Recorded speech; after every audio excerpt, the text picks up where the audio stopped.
again. Hello and welcome, Rayvn, to the Archetype Akasha for the Achiever, the door 54. And I already know you from the BBD, the Business by Design course with Ashley and Bella. So I know already a lot about your ambitions and your aspirations. But to let the people get to know you by reading a text from Richard, because I feel this already has kind of the essence of what I know about you. So I would like to bring that in so people can relate that to the story you're gonna share with us. So Richard says about your purpose, what deeply fulfills you. Your purpose is to keep ascending and succeeding in whatever you do and at whatever level. It all begins for you with the material realm.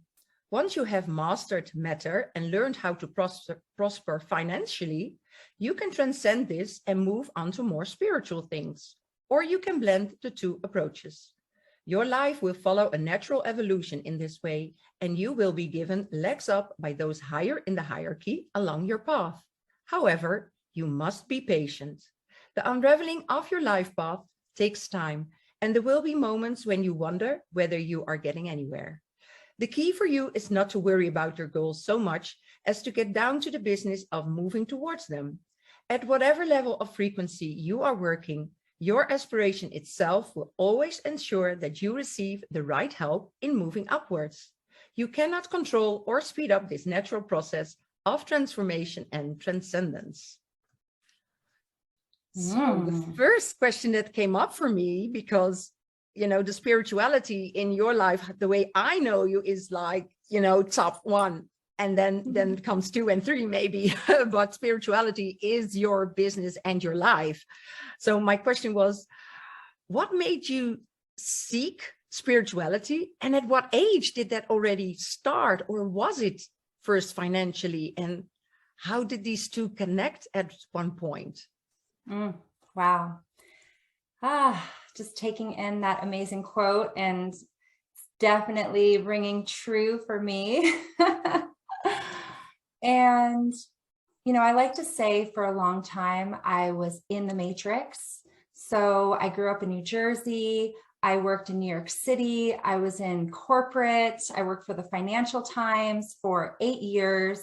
So I was in it. I was in the rat race. And when during my Saturn's return, actually, when I was about 27, almost 27, I call it the best, worst thing that ever happened to me, which is I got hit by a car and almost died. And so that was my awakening moment. That was what began my awakening journey.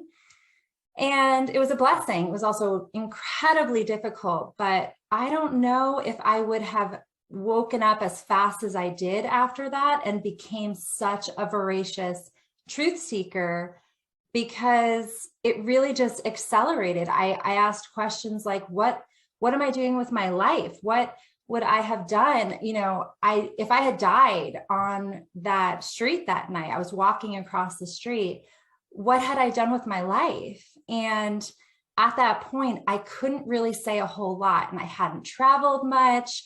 And I grew up Roman Catholic, so I did have some connection to religion, but I didn't have a strong connection to spirituality before then. Really, I was definitely, like I said, in that matrix rat race cycle, and there was very much this desire to make money. And at the time, I was working in New York City. I was making good money. I actually made even more money after that happened. A couple of years later, I ended up getting a director of sales position and was making 6 figures, and I was doing really well. But at that same time, it was actually funding my truth-seeking journey. It was funding spirituality. So I was going on all these amazing retreats, these meditation retreats. I went to the Ram Dass retreat in Maui. I took as many classes and courses as I could in New York City. I mean, that was what was so amazing about being in New York City at the time, is I had access to so much, and I really lived it and just took advantage of where I was living.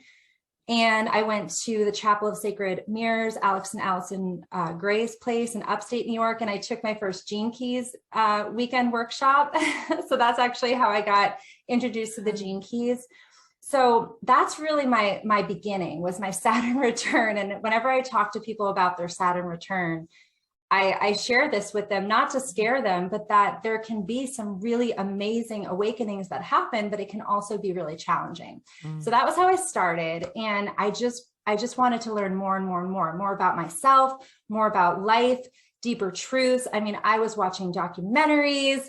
I was just in my own hermit hole of my, I moved to Brooklyn, and I was living in Brooklyn at the time, had my own place. And finally, at one point, this was in 2015, I went down to Peru and I drank ayahuasca for the first time in the jungle. And I had the deepest awakening, and I literally went back to source. And I've never had that exact experience. It's never the same each time. But after that, I really realized that there was such a deeper, there was so much more to this life than just the material world, you know, and I wanted that. I wanted spirituality. I wanted that connection again to source. And, you know, over time, it's been this balance, if you will, between wanting to be materially successful, because I've heard that quote from Richard Rudd, and it definitely resonates with wanting to be materially successful so that I can be fully in my spiritual practice. And I've talked a little bit about living in spiritual luxury, and this is what that means to me, is to be able to invest in myself and be able to have the spaciousness and the time to sit in ceremony, to go to retreats, to, you know, have these amazing conversations and not have to work so hard. And yet it all costs money. And so I've really been back and forth with that process. But now I'm training to be a cosmic minister, and I want that training is for me, and also because I know I'm here to serve at a much bigger level. And so I'm in it right now. I'm literally in cosmic grad school right now. Wow. Yeah, that's why I wanted to read that quote, and I've got several others about your fourth line. And when I hear your story, I so clearly hear the 54 and the fourth line. It's beautiful, more beautiful role model, even though it's not a sixth line. I can't imagine, because you tell exactly what the words say when I read this and when I hear your story. And it feels for me that by you gaining that money and then serving first yourself, you are able to give it back. And I feel that is what the aspiration is really about. When you embody the aspiration, it feels for me like this giving and receiving of, well, maybe source itself, because you source yourself, you know, with taking them or gaining the money and then giving it back. Yeah. To the other sources. Yeah. And I left out a probably key piece here, which is when I left New York, I had a 6-figure job. I had just gotten a $50,000 check for a commission that I had worked so hard on all year. And I quit my job. And everybody was like, what are you doing? You have finally made it. You're making 6 figures. Why would you do that? And it was just no longer in alignment for me to live in the city, to work for a job that I didn't love. And so I took that money and I just started traveling. I spent 3.5 months at a retreat center in Costa Rica called Choose Again, which is based on A Course in Miracles. So when I found A Course in Miracles, that is also a big turning point in my life. And I'm a Course in Miracles student to this day. It very much informs my spirituality as well. So that is another key piece I wanted to share. And then I've made my way following the synchronicities to California. So that's where I'm currently at. So I'm originally from the East Coast, and I've brought my East Coast vibes to the West. And, you know, it goes beyond just, for me, spirituality. And when I say spiritual luxury, it's also about how I spend my money. And that's really, I feel like the shift from greed about just wanting to make money, and then also being really intentional about how I spend my money. And documentaries in the beginning, I don't watch them so much anymore, but they really informed me on such a deep level. And something I'm really passionate about is actually fair trade sustainable fashion as well, because how we dress, what we put on our body is so important. And there's such a, the greed that is here in this world is so, the love of money, that's what the shadow is, but it's moving from just like this greed of consumerism and capitalism. That's really what is set up of the world, is how it's set up, to conscious consumerism. So knowing who made my clothes, knowing who made my shoes, knowing who grew my food, and honoring those beings has been so important for me. So, we can see what can happen if we don't vote with our dollar and actually take accountability for what we're spending our money on.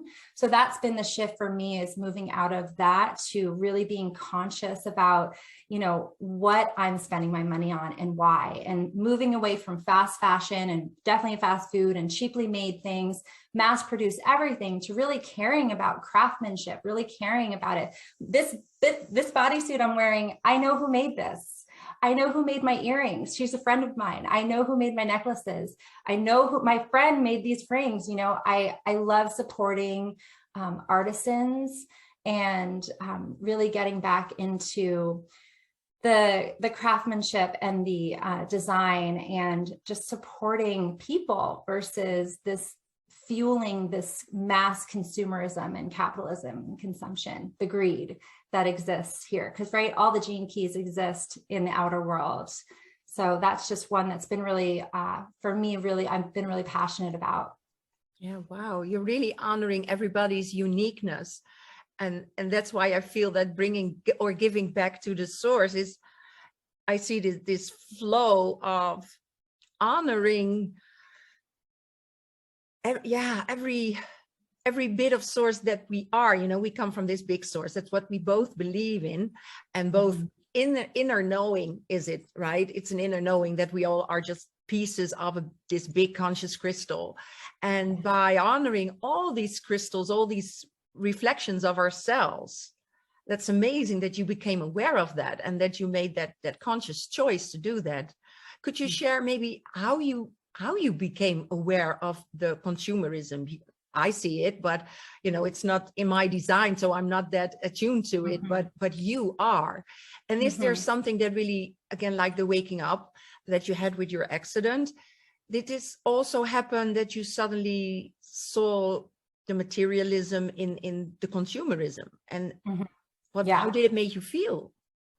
Yeah. So like I said, documentaries really did inform and support me. So when I watched the True Cost documentary, there was two big documentaries. I watched Forks Over Knives. This was years and years and years ago. I watched Forks Over Knives, immediately changed after that movie, I threw out things that were in my pantry or whatever. I'm splenic, right? So I made some instantaneous changes that were necessary for me. I actually enrolled in the Institute for Integrative Nutrition and got my holistic health coach certification. And then I later got an Ayurvedic nutrition and culinary training, because I just cared so much about food and also nourishing myself and nourishing others properly. So that was a passion of mine back then. And then I also watched the True Cost documentary. And after I watched that and realized what happened to so many women in Bangladesh and all over the world, this is happening, it really shifted for me. And thankfully, I have a dear sister of mine that I met at actually a Bhagavad Gita women's group in New York City. We would chant Hare Krishna every week. I met her, and she's a fashion designer. So her name is Ariel. I'm actually wearing her bodysuit right now, and she's a dear sister. And so having that connection and watching that documentary, it made me realize how important this was to me. And then I also got connected to a woman named Sika, who was running the Fair Trade Fashion Show. So I ended up volunteering for the Fair Trade Fashion Show, and I I'm also external markets in my environment. So I just loved being around so many amazing people that really were hip to this, this fact that it matters what we wear and how we, when people are saying, oh, that's so expensive, like this was maybe $150+, like, oh, wow, that's so expensive. Well, at some point, someone has to pay that price, and so every single person along the supply chain in fair trade fashion gets paid a living wage. Yeah. So that's what we get to think about. Instead of, oh, that's so expensive, it's like, well, if it's cheap, then someone barely made money, and it's usually the person who's actually making the garment. So that's what shifted for me, is just watching that documentary, having that connection, and then also being involved with the Fair Trade Fashion Show. Wow. Wow. Yeah. And also that you said you had marketing, but it's also the fourth line, having these connections and networking and loving to connect with people. I'm a 4/6. I'm here because I love connecting with people, and I know lots of people around the world as well, but at different topics, and now you bring in this, the consumerism. I love it. And I hope you can maybe send me some links that we can post with this video for people, that they can go to these sites and support those people. And really remember that, like you said, everybody needs to get a fair, how do you say that in English? Fair pay. Yeah, fair wage. Get paid. Everyone deserves to get paid, and once, at some point we'll shift out of that, right? Because the village mentality was more about sharing resources, and, everybody had their gifts, and at some point we'll shift into that. But right now we are still very much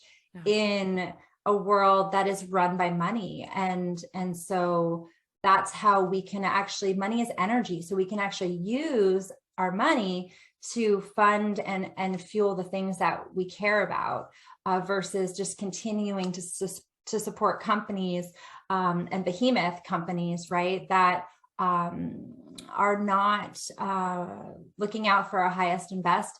I was listening to recently an Aubrey Marcus podcast with, I think his name's Daniel Schmachtenberger, but they were talking about, just look at the fall of the Roman Empire and how we can look to history and see how greed has affected historically the most powerful countries and civilizations, and yet they still fall, because in the end it's not sustainable. Exactly. And we really need to connect to this earth and not pillage and decimate, because then at some point she'll come back and reset, and that's what we've seen over and over again. So it's just each one of us, it really does take each one of us making that choice. So I've made that choice, and I see that as part of my aspiration, in addition to my ministry and my cosmic church, that I'm still, it's still this little seed right now. I'm still very much pregnant with it, but it's definitely part of my ministry and my mission, is to raise awareness in that way. Yeah, it's beautiful, because, the 54 is your purpose, and you are here to tell and share this story and make that change. You're also a manifester. You take the initiative to do it, and yeah, I just love it. And it's so many things go through my head right now that I want to say, and I want to ask even more, but yeah, like I said in the beginning, I hear like this perfect example of what the 54 is supposed to be doing when it goes from greed to this aspiration side. And I'm only hearing now the aspiration.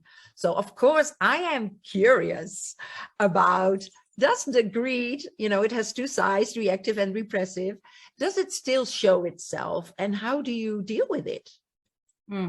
Of course. I like to say that, I feel like with the shadow, the gift, and the city, that it's depending on the the day and energy, I can definitely fluctuate very less with the greed. I touch it much less, but I can still see, I think I was mentioning at one point, cryptocurrency is the new wave of money, right? And while it has its positives, it still has its shadows, very much so.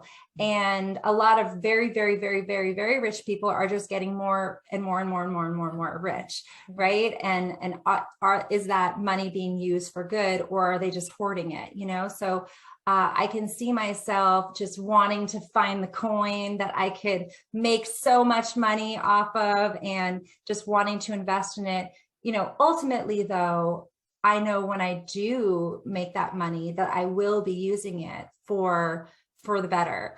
And like I said, and at the very least, if I'm buying stuff for myself, I'm investing in good things and supporting good companies. Yeah. So I can tell you that. And, I do have this greater mission to build my ministry. So, and educate and continue to reinvest in myself. And so I think I definitely have touched greed now and again. And more, yeah, I'm more in the aspiration. And then there's ascension, but I'll wait for you to direct us to because I love, I think you feel the same about these shadows, because I do not always see them as negative. Because when you see them move, this tiny seed of greed that makes you want to get that money, want to get that perfect cryptocurrency, coin for yourself. But the intention behind this is that you give it back. So then everybody thrives because you are able to spend it in your community, and because you gain it somewhere again, you are able to give it back to those people who deserve it as well, but do not want to invest or cannot invest in all these other things or have other stuff to do. So that's what you bring in. So this little seed of greed, I feel, is almost, it's perfect. It's not almost, it's perfect because it has a reason. Otherwise, you could not get into the aspiration. The aspiration is the step that goes along with the greed. And if you would not have that greed and only aspiration, where would you get the money to give it back? Yeah, totally. And I want to also clarify that consumption in itself is not bad. We need consumption, and it actually is essential to our economy. So it's not about not consuming. It's just about being conscious with that consumption. And that's the difference. And so, yeah, there's this desire to want more money. And there's also this desire to want to consume, but want to consume consciously. And there can be a very fine line there. And so I'm always aware and watching myself in that way of when it gets into possibly, an unhealthy or shadow aspect of myself. Right. And when you take a look back before you had the accident, before your big wake up, when you then look at the materialism that lived inside of you, how did you then go about with your money and the things that you wanted to have? Because there's always, sorry, it's said when I read about the 54 that it also comes, this greed also comes to fill a void inside ourselves. It can be love, it can be relationships, it can be anything. Did you feel that when you had that wake-up call that it was because of wanting to fill a void, and then when you went out searching for spirituality and the meaning of things, that you could fill that void? Because I do feel that you are very whole. Yeah, very much, very much. I'm so clear that my guides have really made that clear to me, that it was absolutely necessary to wake me up in that shocking, that I had the gate of shock in that shocking kind of way, because again, I then was just on this accelerated path. Before then, though, I wanted the Louis Vuittons, right? I was really looking for the labels. And when you look deeper, not to call out, but maybe, I'll call out a little bit, these really high-end labels. I saw recently there's like a Balenciaga bag, right? That's $2,000. That looks just like the 99-cent bag from IKEA. So in some ways, I'm like, what is going on here? Are they just trying to mess with us? Because there's this label obsession, and I did to a certain extent have that label obsession. I remember I didn't have a lot of them, but I had a couple Louis Vuittons, and I felt like that was very status statement oriented, or I'd buy the knockoffs because I just cared about that look. You know, I used to be able to shop literally until I dropped, but buy things that were cheaply made and just continue to cycle through. I mean, all that stuff is just going into landfills, you know, when we get rid of it for the most part. So yeah, there was definitely this need to fill a void. I used to say that I would just buy something to make myself feel better, you know, and not necessarily heal what was hurting inside me. And it wasn't until I did different healings through my time in New York, but it wasn't until I got to choose again in Costa Rica and every single day worked on the 6 steps to emotional freedom. And step 1 is I'm upset. And step 2 is this is about me. There was so much finger pointing. There was so much blame. I could blame every single other person out there. It was their fault, you know, but it's that blame game, that same old game, that dirty old game. So when I finally pointed the finger back to me, it was so empowering and helped me heal. What a coach I work with is calls it fragmented, disowned, orphan, wounded parts. So we all have these fragmented parts within us that either, you know, amalgamate from our childhood, or we take on from ancestral karma, or they're in the collective, they're not even ours, but we act from them. And so that has been instrumental in my healing of the legions of parts that we literally all have within us. So yeah, that's who I was, and really needed to go through that shadow work and that deep healing. And so I really attribute Choose Again because it was I handed in my phone. I literally for 3 months, no phone, no email, no nothing. It was just healing all day, every day, that I couldn't escape myself. And that was amazing. And I needed money to do that. So I ended up paying for that. And it helped me tremendously. Yeah, thank you for that, because I really wanted you to share that part, because I feel there are a lot of people that are aware, but, you know, don't know how to heal that void inside and are not able to look at themselves, because I feel that is the biggest thing in humanity, is to be able to look inside. Okay, why am I upset?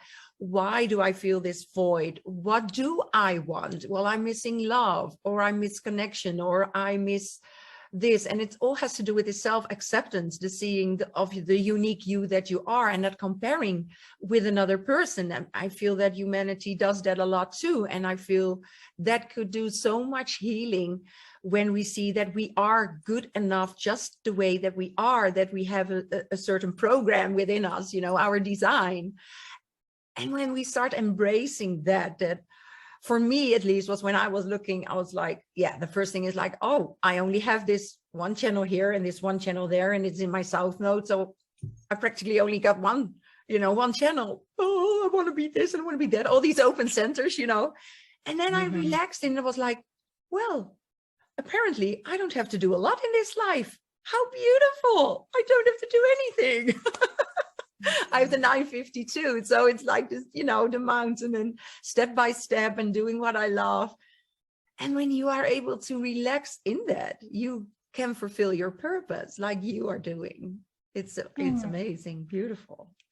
Yeah, so you and that it's connected to that greed still, that competition that, you know, if they do it, I won't be able to do it, you know. And I think of even like coffee shops. You know, imagine if a coffee shop was like, oh, there's already another coffee shop right there, I'm not going to open it. There are so many coffee shops everywhere and they're all doing well, you know, so we're okay. And yeah, we are all so unique, original beings. This is one of my big passions and missions with Seeker's Library, and get my podcast and platform and getting this word out of how unique we really are. And we can look at these systems to really give us that permission and that confirmation. And sometimes those guideposts is what I like to say, to help us remember why we are here and that we really each have a unique mission. And I also want to get clear on like purpose. Purpose is not always our business, you know, and that can kind of, especially in like the new age world, ascension as well, and we can talk about that, can get kind of twisted into this, find your purpose and then you'll make money and have this business, you know. And when you're in alignment with your heart and your heart's desire and clear on your purpose, your inner purpose, the outer world can manifest, and you're so powerful. You can manifest really whatever you want, but it's about really clearing those blocks within. Exactly. Yeah, like my purpose is the 26, you know, the artfulness. Yeah. And it literally says, when I read Richard's text about my purpose, it says, well, you're not going to be that important as you would like it to be. And when I first read it, was, why not? You know, but then again, when relaxing in it, it's that comparison again came to me, like I'm comparing myself with others because otherwise I'm not valuable. I'm not worth it to be around certain people or do this or do that. But again, when I really sat with it, like, it's not as important as you'd like it to be, then you go think about, well, what is important? And what is important to me, like you said, is sharing the things that I love to do. And that's just giving your love, you know, from source, just being that vessel. And no matter how small, every little act is a ripple. So if I just do what I do, but filled with that love from me doing it, I'm just spreading love. It may not look valuable to others. It might not gain money like a 54, but it's so fulfilling. It's so fulfilling. So exactly like you said, every purpose doesn't need to be business, and a lot out there is, you know, make money here and make money there. There's lots of courses out there, but I feel love is also an energy, and just like money is an energy, and when it flows, if I give love, I get love back in whatever way or form. Right? Yeah. So I feel this energy coming up now. Yeah, I was going to say I have the 26 as my attraction. So I get it. And, you know, in my business, I've had that struggle, if you will, of, you know, what is that tangible result that you are going to provide for people, you know, and then they're going to this. And it's like, for me, it's like, then they're going to know themselves deeper and more completely. And I don't know if a lot of people are walking around saying, I wish I knew myself better. You know, more people are walking around saying, I wish I made more money, you know, this, and that. And there's like this deeper truth that I want to support people in, and yet it doesn't translate as well in those formulas that those business coaches share with me all the time. So yeah, it's been challenging. And yet the more that I stay grounded in my ascendancy and connect to what my deeper truth is, I know, like with Richard, that quote that we started with, I know that it will take some time. And for me to just continue to stay true to what I care about and my bigger why. And the money is already coming. In the meantime, I still on the side do sales, and I do some consulting to help support myself. And I don't see that there's anything wrong with that, you know, because it really does truly help fund all the things I want to do. At some point, I want to get to a place where my business is fully funding me, and then I am fully serving. So that is my desire, and that is where I'm going, and I'm getting closer and closer and closer each year. I feel really good about this year. Yeah, step by step. Beautiful. So yeah, let's talk about ascension then, because when you wrote to me in your application, you said like ascension has such a staple, like even spirituality is like a sticker, especially here in the Netherlands. It's like, oh, spirituality, woo, you know. And ascension is what most people think of it. It's like becoming this enlightened being and then just kind of, whoa, you know, like angels singing around you, and then becoming light. I have a different opinion. And I talked to Philippe yesterday, who also has the 54.6, and we discussed ascension as well. So I'm very curious about how you perceive ascension, how you feel it, how you, I don't know, whatever comes out. Okay. Well, yeah, what I had shared in my application is that ascension is this buzzword in the new age community, right? And that we can get ascension, and it's, you know, as Richard Rudd has talked about with all of these cities, they are a causal, you know, they emerge after we're living our gift for so long, and then it just kind of naturally emerges. So I also don't want to stand here and be like, I am fully ascended, you know, because I'm not. And really, for me, it's been a connecting with the ascendant masters and really working with them and learning from them. You know, we're living at a time here. It is the rise of the divine feminine. It is the remembrance of the goddess. For so long, the goddess has been buried, really, from people really understanding how she or Sophia or all of these amazing goddesses, I've been studying them in my cosmic ministry, were actually the original God. And, you know, now it's not all about women. It's about the rise of the divine feminine within all of us. And there's this, I believe it's, I don't know if it's Hopi, but there's a Native American prophecy that there's been, it's like we've been like a bird flying with one wing, and we're just flying in circles.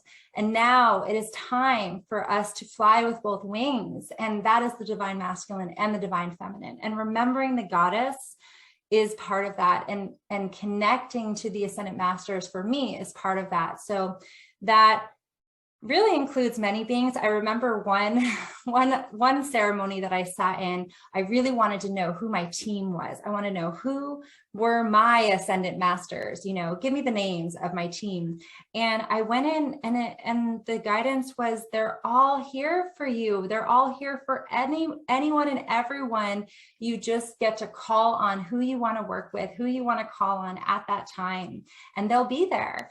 And the infinite patience and infinite love that these ascendant masters have is just incredible. And also that they represent a story, and that this is a you know, mythology in a way. We can understand it that way. It doesn't have to be a literal story that happens like Jesus and Mary Magdalene.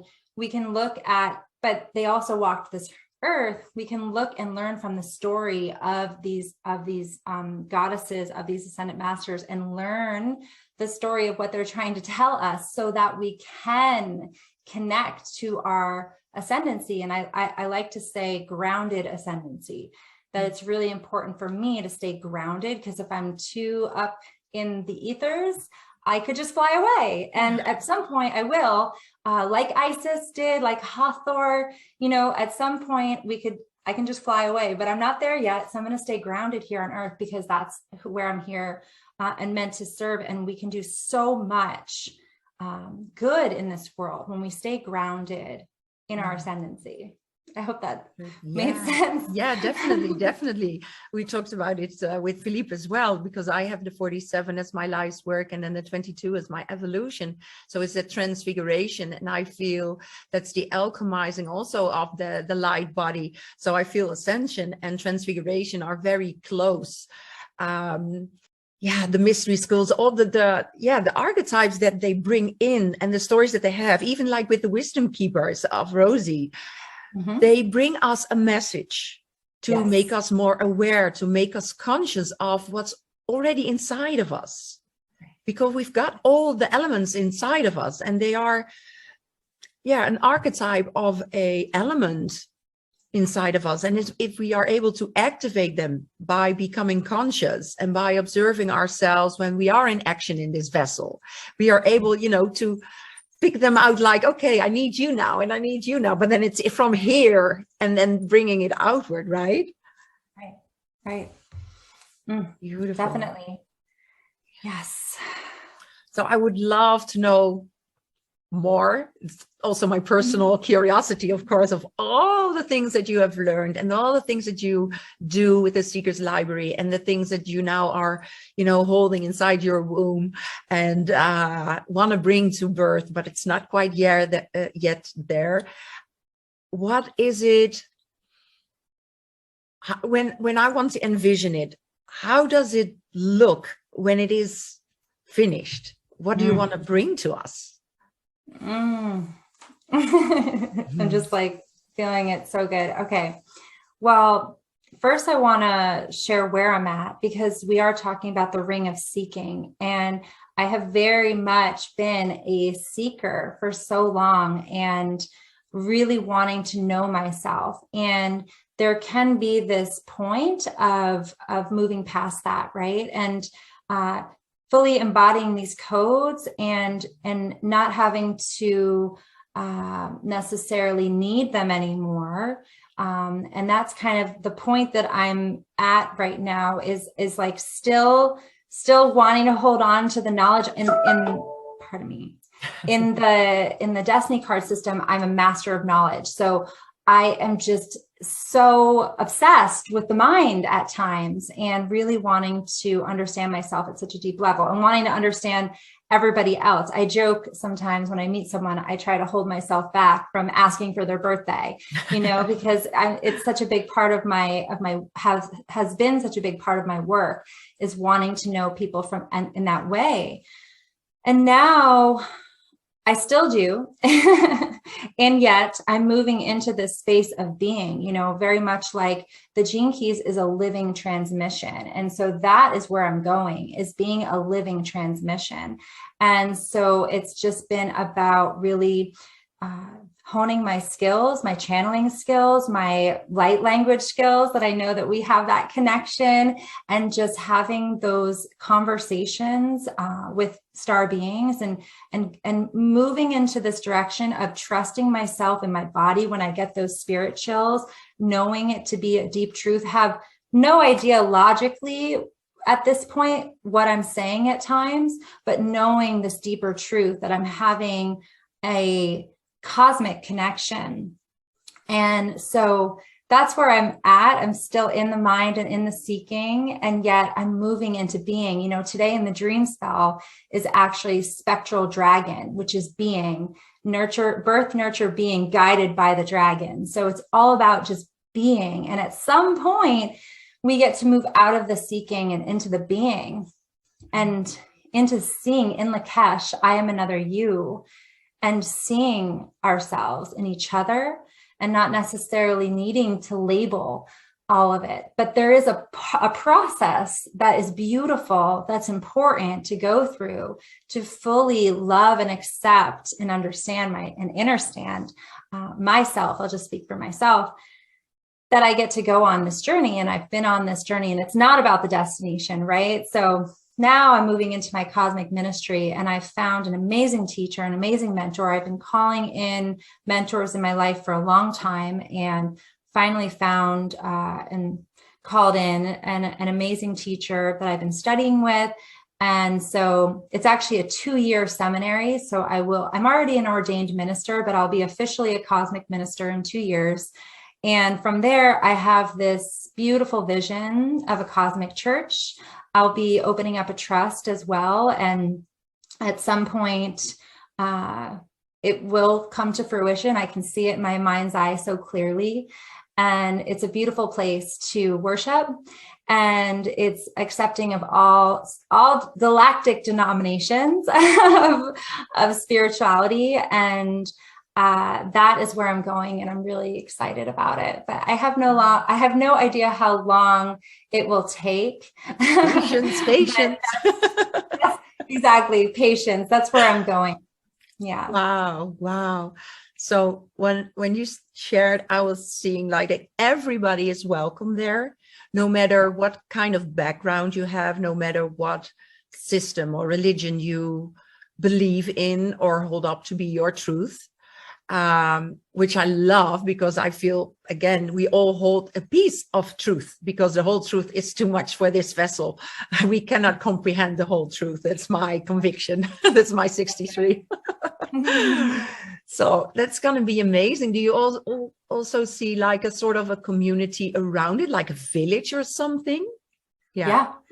I think of Damanhur. Actually, I'm so excited one day to go there. And Damanhur is in Italy. There's a new documentary, I believe, out. I met the producer of it. It's out, I believe, on Gaia TV. In any case, Damanhur is this amazing community in Italy. So I see it evolving in that way, but really starting with the ministry. And there's also Agape that Michael Bernard Beckwith in LA, he started. So I'm looking at these different models and feeling into how this could take shape in that way. And yes, all people, all beings are welcome, and all, I'm studying all the religions in my ministry, and I'm studying them from a Christ consciousness perspective. So all religions to a certain extent will be represented, all the goddesses, all the deities, all the archangels will be represented. And yeah, I'm just so excited for the sermons, and it's just the entire spiritual ministry that will come through the cosmic church. So yeah, I can see the community. I've always wanted that for this planet, to really move into that, because I've spent so many years of my life just so alone in that way and not feeling connected. Now I was living at a time where we didn't have all the technology. I feel like there's a little bit of a younger generation that is even on a faster path of awakening because they have access to this technology. At a time that I only got access to the internet, I think actually almost when I was in college, right? So, and then there's still a lot of darkness that's on the internet as well. But in a way, the technology is a bridge, right? At some point, we'll get to not needing it because we have the gifts within us to have telepathic conversations. When we tune in, it's already kind of happening. If you can think about when you think of someone and then they just text you or call you or whatever, just pay attention to the synchronicities and the miracles that are our birthright, that are always available to us if we just align and attune to them. So I kind of went off on a tangent there, but yeah. No, I feel the words came up for me was like, for the eyes that are ready to see, for the eyes that are open to see, for the ears to hear. And yeah, the generations before this, that the time wasn't right yet. For everything is a perfect timing, right? And we are the bridge generation, I feel, for the new generation in 2027. And with this new awareness of the solar plexus, and yeah, almost having the internet and everything already kind of entwined in their body. That's how I perceive it when I hear those stories. And when I talk to people about it, it's like they have already this AI ethereal thing inside, and that's how they can connect. And yeah, I was born in a time where we only had like children TV only on a Wednesday, we did not own our own phone. Our phone was in the hallway. You have to ask your mom and dad to call.